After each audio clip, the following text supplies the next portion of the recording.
Production support for Hot and Cold is brought to you by American Solar Technics, manufacturers of components for wood burning and solar heating systems. Hey, I'm Tom Gozzi. This week on Hot and Cold, we're here with our friend Chris Hayden from C.W. Hayden in Auburn, Maine. And Chris is the adhesives guru for the state of Maine. I've given you that title. That's great. I can take that. And we are going to have a lot of fun sticking stuff together with tapes and adhesives with Chris today.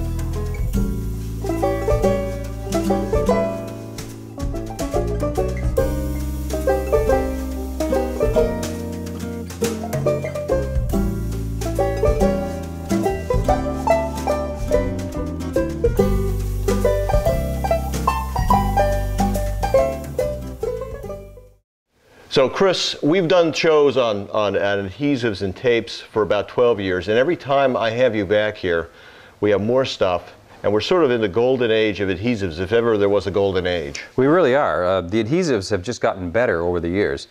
They're able to withstand sunlight better, they're able to withstand aging better, they stick better to lots more different things that are in our lives now that probably weren't so many years ago. Yeah. We're seeing a lot of plastics nowadays because automobiles want to be light and boats and airplanes want to be light. And some of those plastics are difficult to stick to, as you found out in your own business. Yeah. And there are fortunately now adhesives that are catching up to those plastics that allow us to make some pretty good bonds. In some cases, structural bonds, which are defined as being over 1,000 psi in peel. Wow. Yeah, on some plastics like this one right here. This technology was purchased a bunch of years ago, and they've refined it. They've got a DP 8010.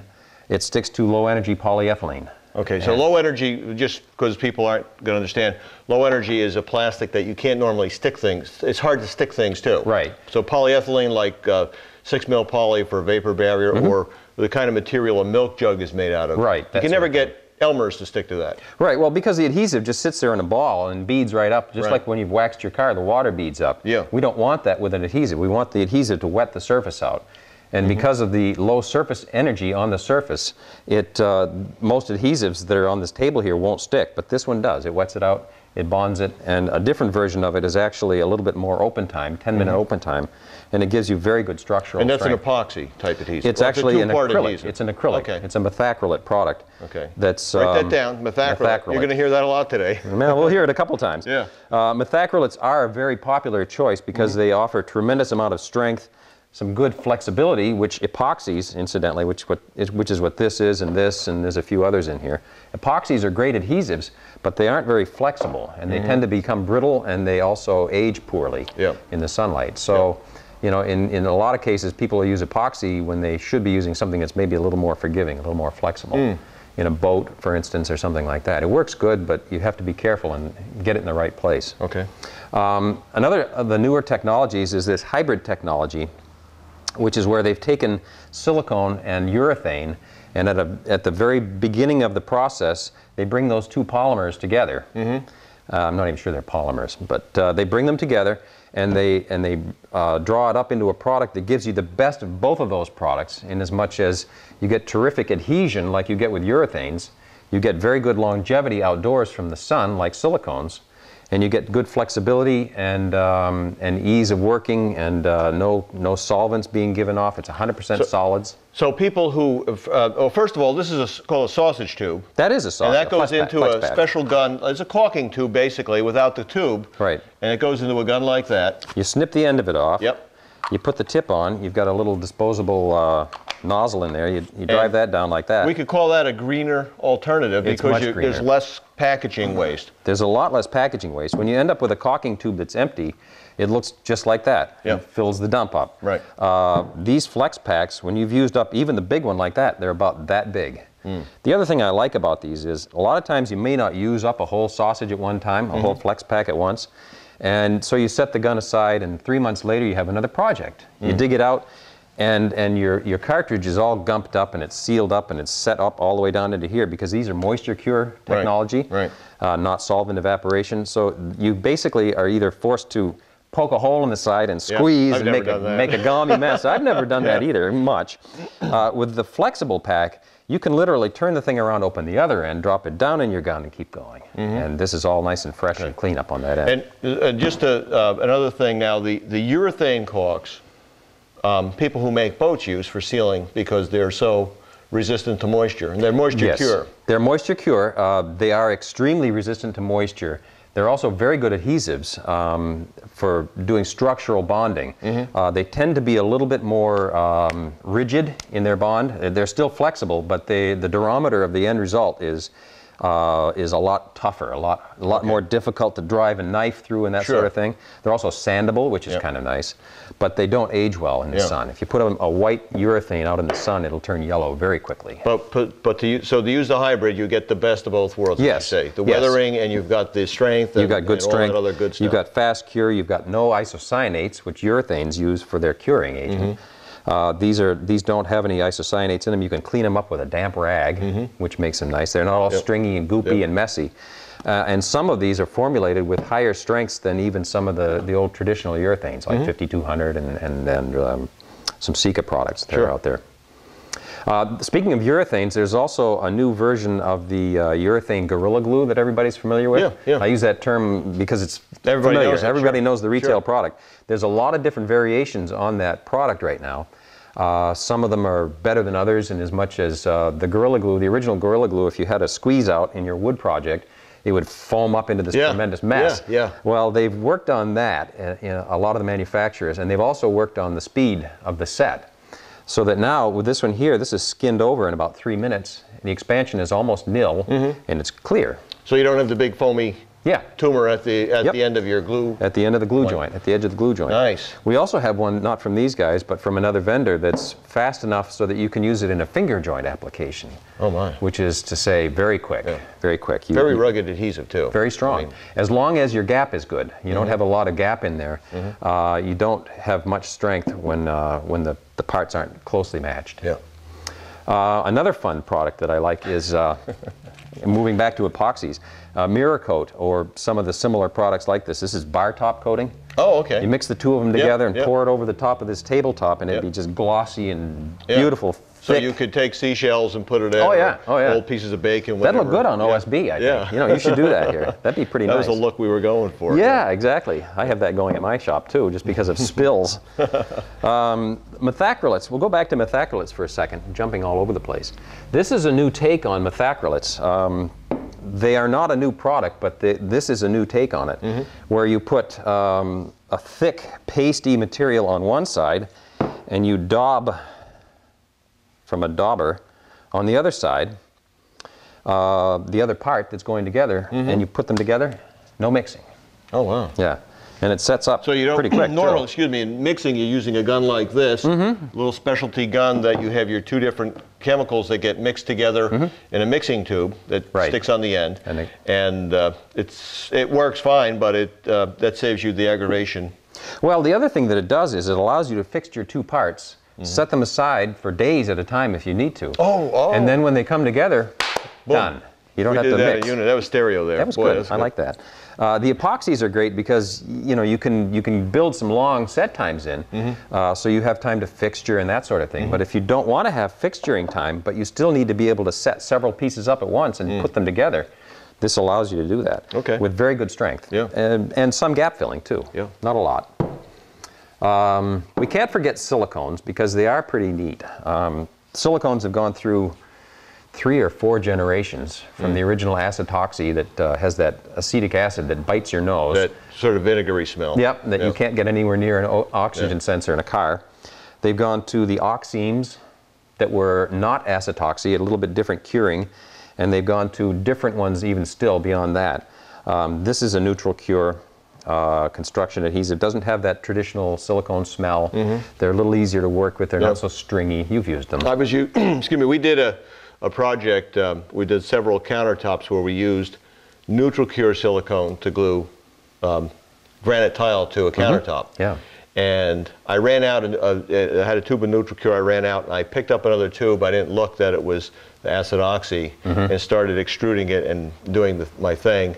I had to stop, tell the cameraman, okay, wait a minute, because it was just overwhelming. Right. The fumes, because we were spreading it out with a putty knife, so there was a lot of smell that was coming vapor up. being given off, right. Whereas the neutral cure is the material of choice, and it bonds better to plastics. It does. It sticks better to most products.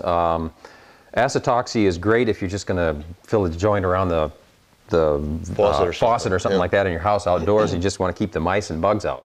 Another version of the methacrylates that is out there. This is a 10-to-1, kind of a neat cartridge. Part A is in the middle, part B is around the exterior. It takes a different gun altogether. You're able to lower the temperature that this stuff eventually kicks off at. With methacrylates, you get some exotherm, and some of them are up around 190 to 195 degrees. They give off that much heat when they're curing. Yeah. Wow. Yeah, it's already cured, but as it goes through its final stages, it gets pretty hot. And the thicker the bond line, that temperature will start to draw CO2 into it, or create CO2 or something, and you'll have little bubbles. This one you can use at a fairly thick layer because of the 10-to-1 ratio, I'm told. I'm no chemist. The other thing I like is packaging for some of these products has gotten pretty good. You know, the two-part in this system, the one part in here with a caulking gun, you shut that pressure off like that and it's done. There's no piston inside there that's wanting to squeeze it forward and continue to drool out the front and make a mess. It's all done. This is a two-part epoxy, a pretty strong one at that, and they've got both halves. The front and the back are separated. You squeeze it and put it in a regular caulking gun, squeeze it out of a mixing nozzle in the front, and it mixes it for you. No special gun required, which is pretty neat. The other thing that's gotten better over the years is, I know a lot of these products aren't very green, you know, for the environment. They do last a long time, so maybe in that element they are greener. Here is a green product that is LEED certified. It's an insulation adhesive. That's waterborne and sprayable, brushable, paintable, and it works very quickly. It's a waterborne that's contact or pressure sensitive, and you can use it in a matter of about 5 minutes. So waterborne being something that while it's uncured, you can wash with water. You can wash it with water, you can mix it with water, you can clean up with water, but once it's dry, the game's over. I mean, it's pretty tough stuff once the water comes out of it. We're switching over to tapes. There's been some interesting improvements in tape technology. Most people are familiar with the traditional old masking tape. Those adhesives that they used in those tapes are crepe rubber resin that's been heavily solvented. They've kind of been going away. The manufacturers have had to go away from making those because of VOCs coming out of their plants. So they've switched over to waterborne technologies on that as well. And the result is you get acrylic adhesives that are longer lasting in the roll form, longer lasting on your project, and they can play with the strengths a little more as far as the amount of tack, so that you can get a product that's going to have a lot of wet stick, a lot of, you know, wow. If you need it to really stick to like polyethylene. A lot of people will refer to this as a painter's tape. Well, this one is. It doesn't, having this waterborne adhesive doesn't mar the finish if you're going over a painted surface when you go to take this off of a painted surface. Correct. Whereas the old adhesive tape, you might lift some of your paint with it. You would either stick and lift stuff that was underneath it, or it would vulcanize. The sunlight would get to it in a matter of a couple of days. And if it went outside, it was a matter of a few hours. And then it would be stuck, and you'd be taking it off with some adhesive remover, which is now available in citrus form. But yeah, or elbow grease and razors and things like that, and basically messing up your paint job that you just completed. These new adhesives are a lot better. You know, they advertise 14 days with clean removal on them. Even I think it's even outdoors. UV and sunlight resistant. Boy. You do have to be careful. Some of them, all the blue tapes are not equal. Some of them are built to higher standards than others. As you can see on this one here, you probably wouldn't want to use this in your project. These little lines across here are actually, that's the creping in the paper that allows it to go around corners, which is important, because otherwise it's a flat back tape and it won't curve at all. So they crepe the paper. so you can make a curve, but everywhere where there's a little bump right there, the paint's going to get underneath there. So if you're working on like your little project back here, with you get that, you get that bleed. Yeah. So you have to be careful with that. Most of the blue tapes that are on the market are very susceptible to that. They don't use real high-end paper in them. The adhesive is not terribly engineered, but there are a few out there, and you can tell because they're smooth. There's mini corrugations running perpendicular to the tape, and certainly on, I can see it on that one. And even the brown tapes have got that as well. It just gives you more workability with the tape for doing curves. Sure. But it does present an issue if you're trying to do a really nice job, like you've got a water line on a boat, or you've got a varnish job, or your car, or something like that. You want a nice, crisp line without a lot of this bleeding going on. So they've got these tapes now. They're very thin.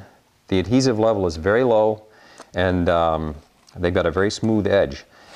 It again is an acrylic adhesive, so it'll stay out in the sunlight for several days. They've got engineered so that you can actually bend it somewhat. You can't see what I'm doing, can you? Yeah, there we go. You can bend them, you can make them work around a little bit. They'll pucker interior like this, but your edge is still clean. Sure. So it'll do what you need it to do. They're a little bit more money, but I've always said that buying inexpensive masking tape is the most expensive way to go, because it's going to give you problems somewhere down the road. Cheap masking tape will sit on your shelf for about 6 months at home, and then you'll go to use it, and it'll come off in strips, or even worse, it'll come off okay. You'll put it on your job, you'll do whatever you're painting, and then you go to peel it off, and it'll come off in little slivers, and you're picking and picking and picking, trying to get it all off. Spend a little bit more money on masking tape, and it'll pay dividends later on. Sure. They've even got vinyl tapes now. This is, right here. Yeah. Very expensive, but very resistant to sunlight, very resistant to paints. There's some marine products out there called All Grip. There's some varnishes out there that have a lot of acid in them. So this is a permanent tape that you would put on the outside of a boat, say, as a stripe. A lot of people will use this as masking, because it's got such a thin line, it's got such a clean line, and it resists everything that they can throw at it. And it comes off easy because it doesn't have a tremendous amount of tack. You do buy the same version of tape. This is 471, so is this, and it's in stripes, so you can mark a floor, you can put around fire escapes or fire extinguishers and that sort of thing, stairways. Very useful tape. We use it a lot. Yep. Foil tapes, there's other kinds of packaging tapes. We've got some wide packing tape here. This is kind of neat, where they'll take it and they'll put it up in little pads. Then you've got a shipping package. You put your label under there. Sure. Bang, all done. Let's just go back to foil tape for a minute, because I think this is something that a lot of people see. This is a lot of them that you see have a release paper on the back. This seems like a dead soft aluminum. It is dead soft, yeah. So it's very, has a nice feel to it for working. We used material like this for sealing solar collectors at one time, because this has got an acrylic adhesive. Right. And you can smell the acrylic monomers in there. And would we call it a sweet smell, maybe? It is. It's kind of fruity. Fruity smell. Yeah. Okay. That's the monomers that they use. They foil tapes, there's a lot of different kinds of foil tape out there. The linered ones are typically linered because they haven't got a release agent on the back. And if you don't have a release agent and then you don't have a liner, you've got a log. So they coat the back of this tape. You got a piece of scrap aluminum. you got a big, thick pipe. But they put release agent on the back of the tape to allow the adhesive to release, and that's true of all of these. But also, because this is a lot thicker. Yeah. You know, there's some very thin. Some nice heft to that. Yeah, there's some very thin foils on the market. And they have a place, but if you need something that's going to have some heft and you need to be able to push it in or something like that, go with a thicker foil. There's a thermodynamic project in the offing with that. I can see it. There's been some very interesting heat transfer from copper tubing. Yeah. You can use this tape as a bridge. Sure. As a, what do they call it? A heat sink? Yeah. To conduct it from or away or into a transfer media. Yeah. I can see that. Solar collectors. How thick is the aluminum on this, Chris? I'm not sure. It's like a sales call. I'm sorry, but it's thick. That's thick. That's a couple, several mils. It's about that thick. It's really thick. That's several at least 5. I think it's 6.5. Is it really? That one is 6.5 mils, right? It's heavy. Yeah. The other thing you can do is check the length of the roll if it's marked. You can tell how a thicker tape from a thinner tape by, if the roll length is the same and your diameter is bigger. Sure, sure. Hey, we figured that right out. Yeah. This is one I bet you haven't seen. This one glows in the dark. Ah. It's just regular old luminescent material. They put it up in a roll, and you can cut it, put it around, again, fire escapes or fire extinguishers or stairwells or something like that. So if the power goes out and it's not lit, you can at least find your way for a little while until the glowing is done. That actually glows in the box when you. It's pretty neat. Leave it out for a while.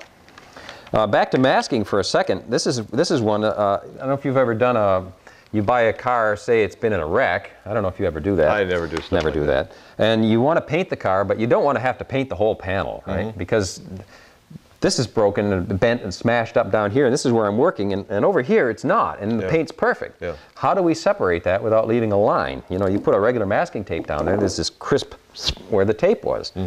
This tape here, and we don't sell a whole lot of this, what they've done is, it's a very thin piece of mylar, and they've got a very thick layer of adhesive running down the middle and uncoated on each end. So what you do is you lay a regular piece of tape down to mask off the area, and you'll put some paper on that and hold it in place. And then on the edge of this, I'll even show you how it works. You got your clean edge here, and this is where you're going to be painting, and this is where you want to protect. So you got some masking paper over here or something, and you take the tape and you lay this down right over it like that. Right on the edge of your tape. Yeah. And you break it off like that. Now what happens is when you spray the paint, when we get it stuck, the paint will blow underneath this edge where it's not coated, and it'll feather the paint out. Really?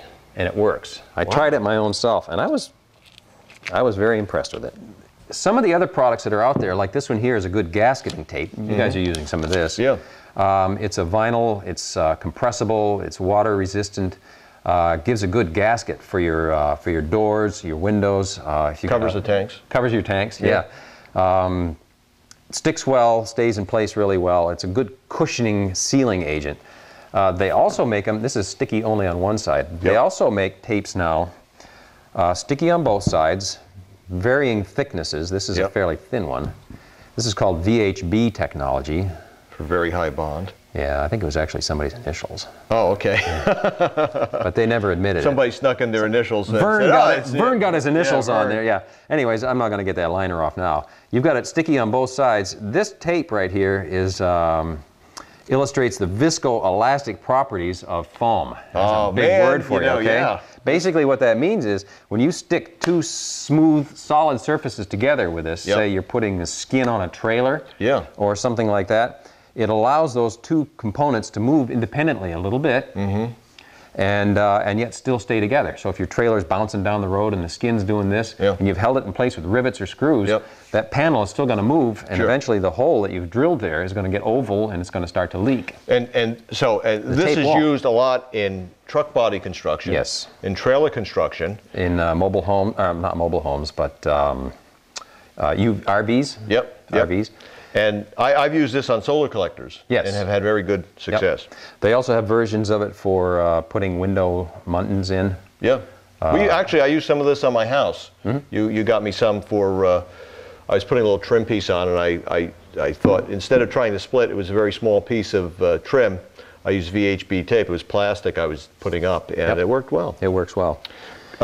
We're rapidly running out of time. One more. One more thing is the new duct tape. Everybody likes duct tape. Yeah. And nobody likes what it does outside. Yeah. Because it doesn't. Basically, it doesn't go outside. But people put it outside. Sure. Here's a new one that these guys have made that's 6 months outside clean removal. Ah. Yeah. So usually the adhesive dries out and fails. Exactly. And you've got the dust of the tape. The dust and the gauze laying there. So you peel the gauze off and there's nothing left but a big adhesive residue. With this one here, you can put that up there, stick it down and stick poly on your house or whatever on your siding. 6 months later, which is your average winter in Maine, peel it right off and it's clean. Okay. Yeah, so. Well, we ended on a high note, duct tape. Chris, thank you. We certainly could do another show. We will at some point as we get into some projects and get you in here. Company CW Hayden, you really are geared towards people manufacturing things. Right. You don't sell to the do-it-yourselfers, but many of these materials are available in your home centers and your hardware stores. Yep. So by all means, check things out. If you're into manufacturing boats or something, you probably already know Chris, but if you don't, you want to look them up. Chris, thank you. I appreciate you taking the time. It's fun. Boy, we got a lot of stuff to play with. Production support for Hot and Cold is brought to you by American Solar Technics, manufacturers of components for wood burning and solar heating systems.